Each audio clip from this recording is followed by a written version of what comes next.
کیرلا کی نمیشا پریا کو یمن میں آج سزائے موت دی جانے والی تھی۔ ہندوستان کی حکومت لاکھ کوشش کرنے کے باوجود کچھ نہ ہوا۔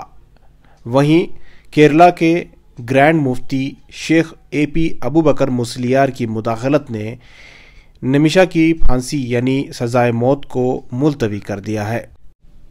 16 جولائی یعنی آج ہی کے دن نمیشا پریا کو موت کی سزا دی جانی تھی۔ آخری وقت میں مفتی شیخ ابوبکر مسلیار نے یمن کے مذہبی رہنما شیخ حبیب عمر بن حافظ سے بات کی۔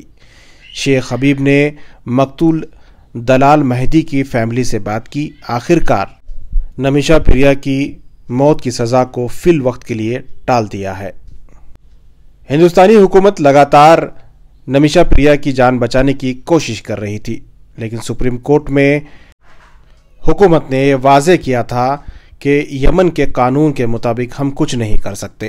آخری وقت میں کیرلا کے گرینڈ مفتی ابوبکر مسلیار کی مداخلت نے نمیشا پریا کی موت کی سزا کو نہ صرف ٹالا ہے بلکہ نمیشا کی معافی کی امید بھی جگ گئی ہے۔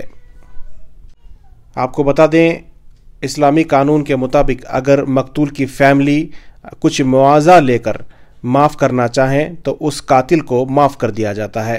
اسی کے تحت بات چیت ہو رہی ہے۔ اگر یہ معاملہ طے ہوتا ہے تو مقتول کی فیملی نمیشا کو معاف کر سکتی ہے۔ اگر ایسا ہوگا تو نمیشا کی جان بچ جائے گی۔ اگر مقتول کی فیملی نہیں مانے گی تو پھر نمیشا کا بچنا مشکل ہے۔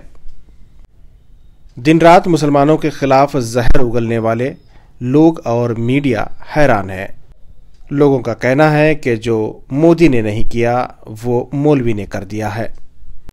آپ کو بتا دیں، نمیشا پریا کیرلا کی رہنے والی ہے اور کیرلا سے وہ یمن میں ملازمت کے سلسلے میں بحیثیت نرس وہاں منتقل ہوئی تھی۔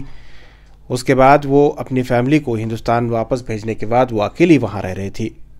نمیشا پریا پر الزام ہے اور یہ حکومت یعنی یمن کی کورٹ نے یہ فیصلہ کیا ہے کہ نمیشا نے وہاں ان کے ساتھی مہدی کو قتل کر دیا ہے۔ بتایا جاتا ہے کہ نمیشا نے مہدی کو انجیکشن دیا تھا، اس کے بعد اس کا قتل کیا تھا۔ اسی کے جرم کے مطابق نمیشا کو سزائے موت دی گئی تھی۔